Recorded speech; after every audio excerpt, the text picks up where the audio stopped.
En matière d'infrastructure, il faut se méfier des dogmes. Et il y en a beaucoup. Disons que la certitude, c'est que l'outil pour transporter ces énormes débits, c'est la fibre optique. C'est vrai d'ailleurs pour les réseaux mobiles comme pour les réseaux fixes. C'est-à-dire que le réseau mobile, vous avez une station de base qui est placée sur un immeuble et qui collecte tous les réseaux 3G du coin et puis un jour les réseaux 4G. Il faut la relier, cette base, au réseau central, et de plus en plus, on est en train de les relier avec des fibres optiques. Donc, il n'y a aucun doute que la fibre optique, c'est ça qui permet l'avancée. Mais par contre, notamment en France, il y a eu pendant très longtemps un dogme de la fibre optique jusqu'au paillasson. Ce qui fait d'ailleurs, ça coûte très cher, parce que ce qui coûte cher dans la fibre optique, c'est pas la fibre optique elle-même, c'est la gaine. Il faut passer dans les rues. Et puis après, il faut monter dans les immeubles. C'est très très compliqué. Ça, c'est cher. Et donc, il y a beaucoup de technologies qui permettent en fait comme on dit, de pousser la fibre optique depuis le cœur du réseau en se rapprochant de l'utilisateur final, mais sans forcément aller jusqu'à l'utilisateur. Par exemple, au Danemark, Télécom Danemark, dont je suis le vice-chairman, a construit un réseau où la fibre est poussée très profond dans le réseau, mais elle ne va pas jusqu'à l'utilisateur. Et avec ça, aujourd'hui, on donne entre 30 et 50 mégabits à pratiquement beaucoup de Danois, en tout cas plus de 50% des Danois. Aujourd'hui, ça suffit largement. Alors peut-être que dans 3-4 ans, il faudra continuer à pousser la fibre plus loin. Mais moi, je suis partisan d'une évolution plutôt continue, et pas d'un Big Bang avec la fibre optique jusqu'au paillasson. En France, par exemple, on a toujours dit la fibre optique jusqu'au paillasson partout, c'est de l'ordre de 30 milliards. Ben, on ne les a pas, les 30 milliards. Et en plus, c'est pas rentable à ce stade de faire l'investissement.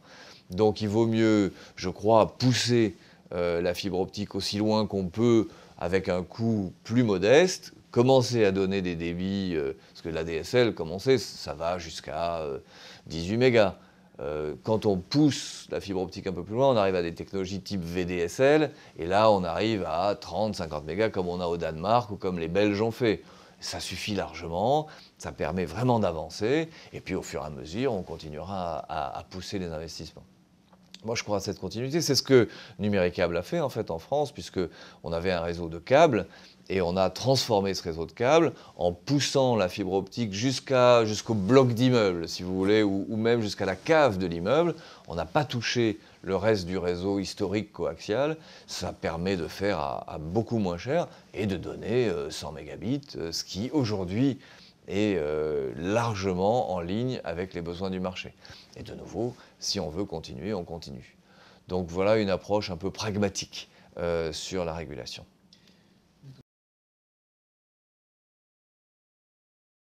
Ça, c'est le rêve de Réseau de France, Fibre de France. Moi, j'ai essayé de faire ça en Irlande, donc je ne peux pas dire que c'est un mauvais rêve. Quand j'étais président des télécoms irlandaises, j'ai essayé de faire ça, j'ai essayé de convaincre le gouvernement que c'était comme ça qu'il fallait faire. Je crois que les Australiens réfléchissent aussi à ça. C'est pas si facile que ça, parce qu'en fait, il y a des infrastructures existantes. C'est-à-dire que ce réseau, qui donc éventuellement bénéficierait d'interventions publiques, ferait concurrence à des infrastructures, par exemple celle de Numéricable, qui nous a coûté des milliards, donc on ne plaisante pas avec ça, avec celle d'autres opérateurs, que ce soit SFR, ou que ce soit même des collectivités locales qui ont construit des réseaux d'initiatives publiques. Et donc l'idée qui était apparue à un moment donné de Fibre de France, moi je l'ai combattue en disant soyons un peu plus pragmatiques. Parce qu'en plus, vous savez, ça on l'a fait dans le câble. Hein. Souvenez-vous du plan câble. Si j'étais pas né, ou presque, mais si je me souviens bien, si j'ai les bons échos, c'était quand même un désastre de bureaucratie, de centralisation administrative, de déresponsabilisation et de gâchis d'argent. Donc je ne crois pas que Fibre de France soit la bonne solution. Je crois qu'il faut créer un cadre de régulation qui permet aux différents acteurs, aux différents endroits, de se grouper de manière légitime pour offrir un service. Et bien entendu, une des conditions qui est toujours mise, que ce soit au co-investissement ou que ce soit aux interventions publiques, c'est que ce doit être des réseaux ouverts, qui permettent à tout le monde de se brancher dessus et d'utiliser le service et de revendre le service à des utilisateurs de manière acceptable économiquement. C'est ce qui est en train de se passer en France. Je trouve que c'est plutôt bon. Et d'ailleurs, les annonces qui ont été faites, que ce soit par Numérica, mais aussi par France Télécom, SFR, montrent que tout ça est en train d'avancer de manière, je dirais, plutôt positive. Plutôt positive. L'idée, c'est de dire, les grandes zones denses vont se faire toutes seules dans un environnement compétitif. Les zones moins denses, qu'il ne faut surtout pas laisser derrière, vont se faire avec du co-investissement, des partenariats entre entreprises, publiques, privées, collectivités, État. L'État en France, dans le cadre du Grand Emprunt, a fait quelque chose qui est plutôt sympa, puisqu'ils ont prévu, je crois que c'est pas loin de 1 milliard, c'est 750 millions d'euros d'investissement de l'État pour générer, aider tout le monde à investir. En gros, aide-toi si elle t'aidera, quoi. Si on y va en tant qu'entreprise privée, on sait qu'on peut compter sur un peu de financement des collectivités locales, un peu de financement de l'État. Alors évidemment, c'est des choses qui sont très codifiées, très régulées, parce qu'il faut faire ça de manière à ce que ça n'introduise pas un biais dans la compétition. Mais il y a des mécanismes, tout ça est très encadré juridiquement, bien entendu, mais on trouve des chemins. Moi, je trouve que c'est assez important de ne pas avoir une France à deux vitesses, de ne pas avoir une fracture numérique, comme on dit, entre Paris, Lyon, Marseille et d'autres villes tout aussi importantes. Je ne parle pas des campagnes, hein. C'est un autre problème, les campagnes. Je parle des villes moyennes, je parle de Cognac, je parle de Montélimar, je parle de Avignon. C'est de ces villes-là dont je parle. Et c'est ces villes-là qu'il ne faut surtout pas laisser en chemin. Après, le problème des zones rurales, c'est un problème un peu plus compliqué. Je crois qu'il sera difficile, sauf dans des cas un peu particuliers, d'avoir de la fibre optique jusqu'au paillasson dans les zones rurales.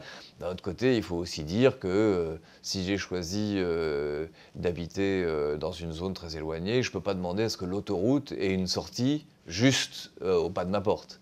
Donc il faut que j'accepte de faire quelques kilomètres sur un chemin qui n'est pas fibré. Mais n'empêche que si les colonnes dorsales sont bien là et les régions et les départements sont en train de s'en occuper, on peut avoir non pas de la fibre jusqu'au paillasson, mais un très haut débit qui permet à tout le monde d'avoir des solutions tout à fait raisonnables. C'est très important à mon avis parce qu'on l'a vu, le fait qu'un territoire soit équipé très haut débit est essentiel pour la croissance économique. On a maintenant des données, on voit bien quand ça a été fait, quand ça n'a pas été fait.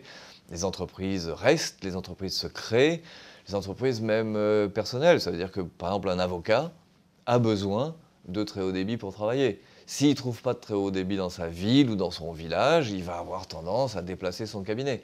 Si à l'inverse, il a dans son village, dans sa maison, dans son bureau, quelque chose qui lui permet d'échanger des fichiers de manière satisfaisante, de faire des vidéoconférences, ce sera certainement une incitation à plutôt rester.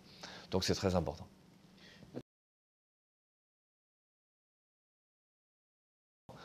Je crois qu'aujourd'hui, on ne peut pas laisser des familles ou des individus sans accès Internet.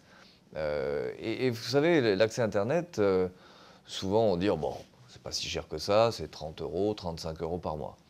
Alors effectivement, comme ça, c'est pas la dépense la plus somptuaire qu'on puisse imaginer, mais ce qu'il faut faire, c'est la relativiser par rapport aux revenus nets disponibles. C'est-à-dire qu'une fois qu'une famille qui vit d'un certain revenu paye ses impôts, son logement, la nourriture de base et les quelques frais de scolarité qu'il peut y avoir, il reste de l'argent. Et quand on met les 30 € par mois en relation avec l'argent qui reste, on a souvent des surprises parce qu'on s'aperçoit que, oui, là, c'est une grosse dépense. Et donc, c'est pour ça que j'ai toujours été très, très partisan d'avoir des tarifs sociaux. Et donc, on a fait, dans le câble, Numéricable en France, on a créé ce tarif à 4 € qui permet effectivement d'avoir un bouquet de télévision acceptable, de l'Internet à 2 mégas, et donc qui permet à des familles modestes, on a fait ça dans plein de villes de France, à Marseille, dans les Corons du Nord. Je suis très fier d'avoir fait ça parce que ça permet à tout le monde, pour 4 € par mois, d'avoir un accès Internet. Et je crois qu'il faut se méfier un petit peu de ne pas lancer de manière tonitruante des choses, le droit, etc., etc., parce que ça fait des droits acquis et après on n'a plus l'argent pour faire. Mais je pense que de nouveau, il y a des moyens de trouver des bonnes solutions qui sont économiquement acceptables, parce que le 4 € par mois, nous on l'a fait parce que c'était économiquement acceptable, c'est pas un don, c'est pas une charité. Il se trouve qu'on avait le réseau. Donc il se trouve que c'était pas si compliqué que ça d'offrir ce service, et que c'est un service qui, à partir du moment où il passe par les organismes sociaux et les organismes de logement social, c'est un produit qui est d'une rentabilité acceptable. Ça vient du fameux droit à l'antenne qui avait été initié dans les années, je crois que c'était 70, où on avait dit, voilà, il faut que chaque immeuble ait une antenne et la télévision. Ça venait de la télévision. Et une des manières de répondre à ça, c'était le câble coaxial. Et donc c'est pour ça qu'il y a beaucoup d'immeubles en France qui ont été câblés pour donner la télévision, l'accès à la télévision. Et comme nous, chez Numérica, on a fait le câble coaxial, ça donne aussi l'Internet. C'est pour ça qu'on a monté ce système qui permet d'avoir de l'Internet. Et c'est fait, ça passe par l'organisme de logement, ce qui nous permet effectivement de ne pas avoir tous les problèmes de recouvrement, tous les problèmes de facturation, tous les problèmes de, vous savez, les logements, c'est vide, c'est rempli, etc., etc. Tout ça, on ne le gère pas, ce sont les organismes de logement, souvent social, qui le font pour nous. Et c'est pour ça qu'à 4 €, à partir du moment où vous avez déjà l'infrastructure, où quelqu'un s'occupe de cette gestion, vous arrivez à trouver les points de passage. C'est celui qui est spécifique du câble, mais il y en a d'autres qui sont spécifiques d'autres fournisseurs, que ce soit mobile et tout.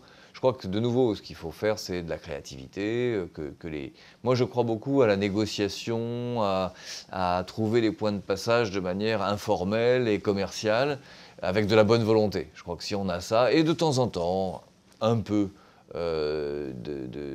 d'intervention publique, mais pas forcément toujours et pas forcément de manière déraisonnée. En Europe, l'investissement en fibre optique est très en retard par rapport à ce qui se fait dans d'autres parties du monde. Je crois que c'était McKinsey qui avait chiffré le delta, le retard de l'Europe par rapport à la fois les États-Unis et l'Asie, à 250 milliards de dollars. C'est une somme tout à fait considérable. C'est ce qui manque à l'Europe aujourd'hui en matière de création d'infrastructures de fibre optique.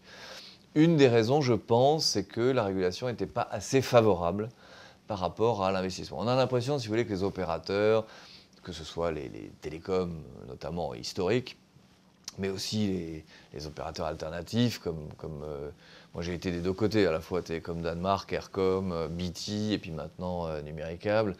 Donc on a l'impression que les poches sont tellement pleines qu'on peut les taxer, qu'on peut les forcer à baisser les prix.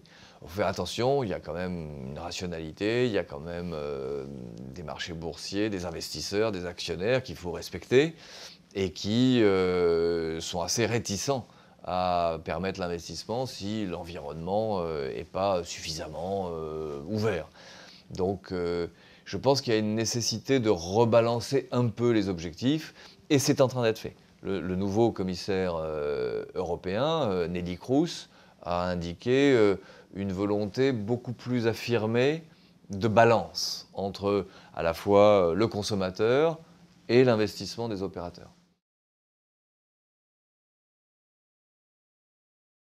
Alors c'est amusant, la neutralité, ça fait partie de ces sujets incroyablement dogmatiques où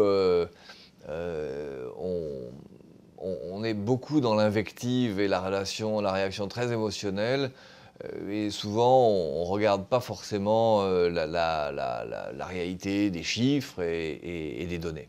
Bon.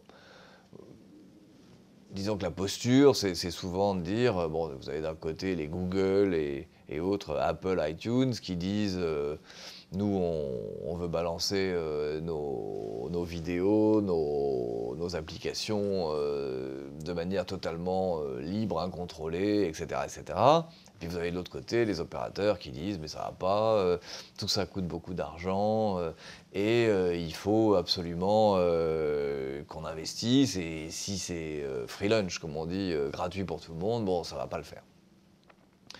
Je pense que comme d'habitude, la vérité est entre les deux. Moi, j'ai souvent dit, il faut quand même pas oublier que si aujourd'hui les gens s'abonnent à Internet, que ce soit fixe ou mobile, c'est parce qu'il y a des applications, Google, Apple et autres, qui sont très sympas.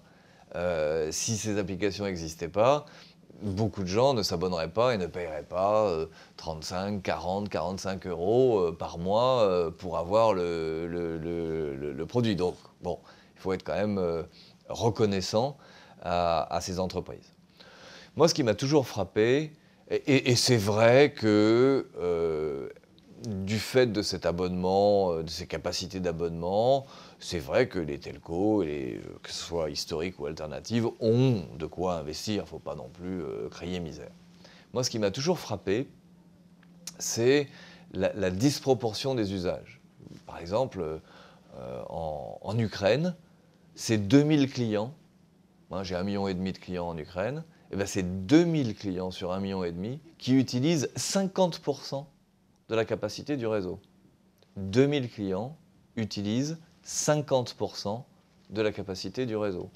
Et quand j'avais regardé chez Numéricable, c'est le même genre de statistiques.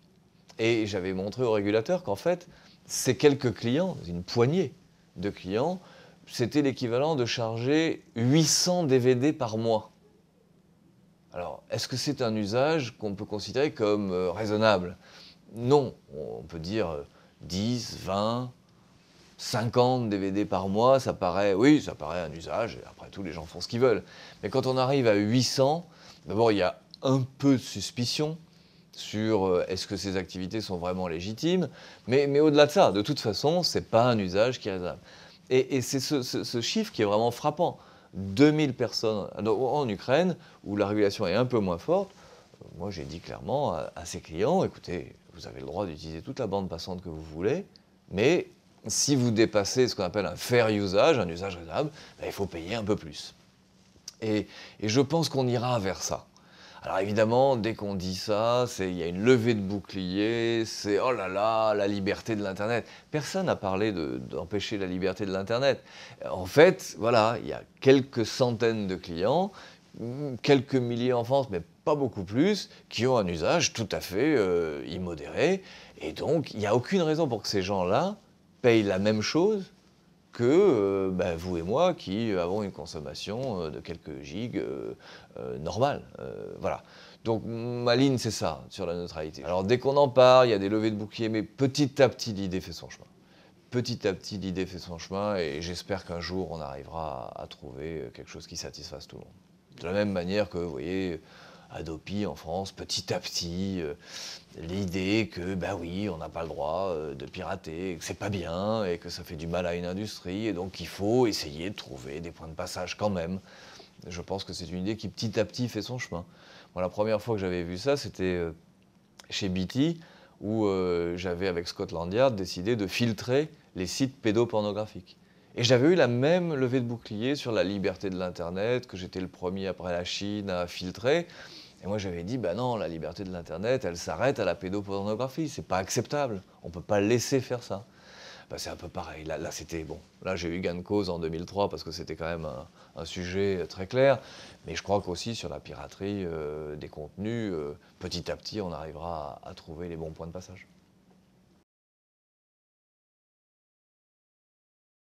Oui, je pense qu'on arrivera à des notions de paiement à l'usage, je pense. Souvenez-vous, quand on téléphonait, on payait à l'usage. Après, on a fait des forfaits illimités, et c'était une très bonne évolution.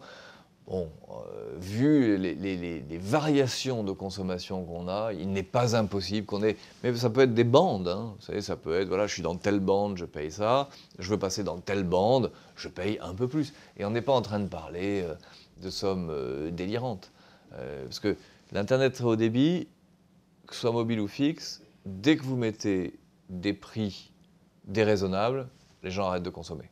C'est pas ça l'objectif. L'objectif, c'est que donc il faut vraiment doser ce que vous faites de manière à ce que les gens se disent oui, je paye 5 euros de plus et j'ai ça en plus et je suis content et j'y vais.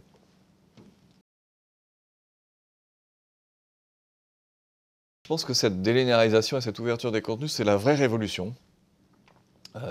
C'est marrant d'ailleurs parce que quand j'ai lancé BT Vision en 2004 à Londres, quelques consultants avaient dit c'est un gadget. Je crois que le temps montre que non, c'est pas un gadget. En fait, quand on regarde les jeunes, la manière dont ils consommeront de manière de moins en moins linéaire. En fait, quand je dis de moins en moins, c'est un peu faux. C'est-à-dire qu'ils consommeront de plus en plus des linéaires en plus de linéaire. Hein, ça ne remplace pas. Il y a des choses qui vont bien dans le linéaire, et puis il y a des choses qui vont bien dans le délinéaire. Mais le délinéaire, cette idée que je peux consommer quand je veux, ce que je veux, zoomer sur quelque chose qui m'intéresse et pas me taper tout le truc, c'est indéniablement un mode de consommation qui est en train de se développer. Et donc, c'est une vraie révolution. Alors, on en bénéficie, par exemple, au niveau de Télécom Danemark ou Numéricable, les croissances de vidéos on demand sont très sympas et ça fait des revenus additionnels. Donc, c'est du plus pour nous. Ça va devenir aussi un peu du moins parce que ça crée de la concurrence. Et notamment, le concept de TV connectée est un concept extrêmement puissant qui va, à mon avis, changer radicalement le paysage audiovisuel et de contenu. Radicalement.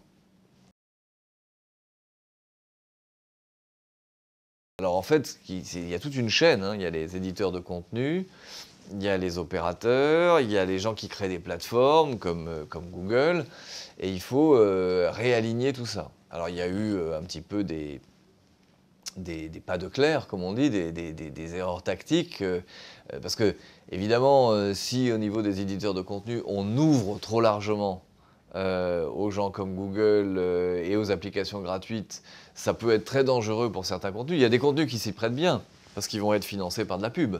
Ils vont avoir des grosses audiences. Et donc à partir du moment où il y a grosse audience, il y a revenu publicité. On peut faire gratuit. Mais ce qu'on appelle la long tail, la queue, les plus thématiques, plus ciblés, ceux-là, si vous les ouvrez trop au gratuit, ben vous prenez des risques. De temps en temps, ça marche, parce que vous pouvez augmenter l'audience. De temps en temps, ça ne marche pas. Donc, il y a beaucoup de réflexions, à la fois au niveau des éditeurs de contenu, qui consiste à dire qu'est-ce que je mets dans le linéaire, qu'est-ce que je mets dans le délinéaire payant, qu'est-ce que je mets dans le délinéaire gratuit sur un certain nombre de sites, y compris le mien d'ailleurs, en tant qu'éditeur de contenu. Donc, on voit bien qu'il y a une énorme réflexion. Il y a une réflexion aussi pour nous, les opérateurs, que ce soit notamment les câbleaux opérateurs, que ce soit en Ukraine ou en France. En Ukraine, c'est un peu plus lent, mais en France, on voit, et on se pose vraiment la question de savoir, c'est quoi le futur? Il va y avoir des tas de contenus gratuits. Donc, quel est le futur du payant? Moi, je pense qu'il y a un bon futur dans le payant, mais qu'il va falloir que le payant s'habitue à vivre avec le gratuit. Et c'est compliqué, ça. Donc ça veut dire de la technologie d'abord, parce qu'il faut rentrer dans le monde IP, comme on dit, il faut que tout ça soit ouvert, fluide, il faut que je puisse passer du gratuit au payant. Il ne faut pas que le payant, l'erreur que le payant ferait, les câbles opérateurs, et certains la feront certainement, cette erreur, c'est de rester dans un monde fermé. Et que les gens soient de là, j'ai mon monde, j'ai mon abonnement, voilà, ça coûte 35 €, vous avez toutes les chaînes payantes, de la vidéo on demande, vous restez chez moi.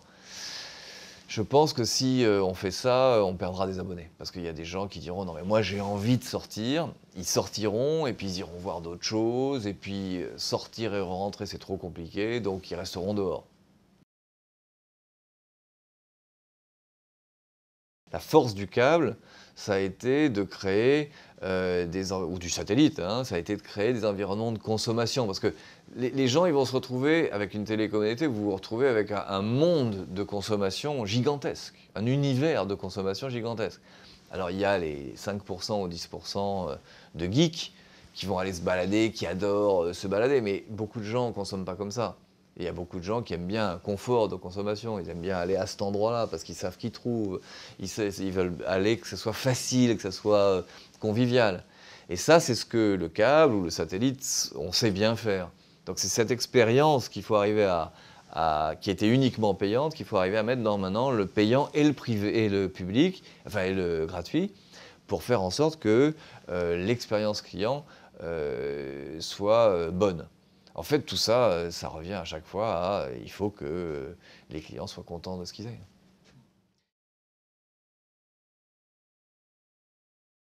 Les multiplicités de terminaux, c'est à la fois les multiplicités de terminaux et les multiplicités d'endroits. C'est très compliqué. C'est-à-dire qu'il faut à la fois pouvoir sortir sur une télévision, sur un iPhone, sur une tablette, sur un iPad.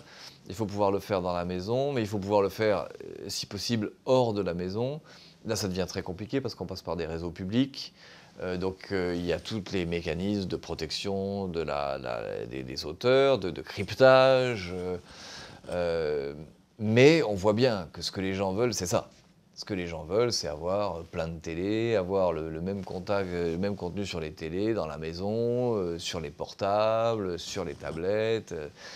On veut aussi pouvoir commander à distance, c'est-à-dire je ne suis pas chez moi, mais j'ai mon décodeur qui a un enregistreur, je veux enregistrer telle émission pour la regarder tranquillement. Enfin, donc sur le plan technologie, c'est très un gros challenge, quoi, hein, ce qu'il va falloir faire. Mais la bonne nouvelle, c'est que les technologies ont bien progressé et il y a plein de solutions. Alors sur les usages, ce qui caractérise, c'est à la fois donc l'explosion, vraiment le déchaînement. C'est essentiellement la vidéo qui fait la croissance, hein, c'est ça qui est la discontinuité. Et ce qui est intéressant, c'est qu'en fait, les gens veulent pouvoir utiliser n'importe où. Et la révolution récente, c'est les tablettes. En fait, on avait des PC fixes, des PC portables. Ça avait déjà créé de gros usages. On a eu des PDA, des petits iPhones et des choses comme ça qui ont créé beaucoup d'usages. Mais la richesse des applications, notamment vidéo, c'est évidemment la rencontre avec la tablette. Là, c'est infini sur le plan de ce qui peut être fait, de ce qui peut être envoyé. Et donc, on n'est que tout début d'une croissance qui va être échevelée.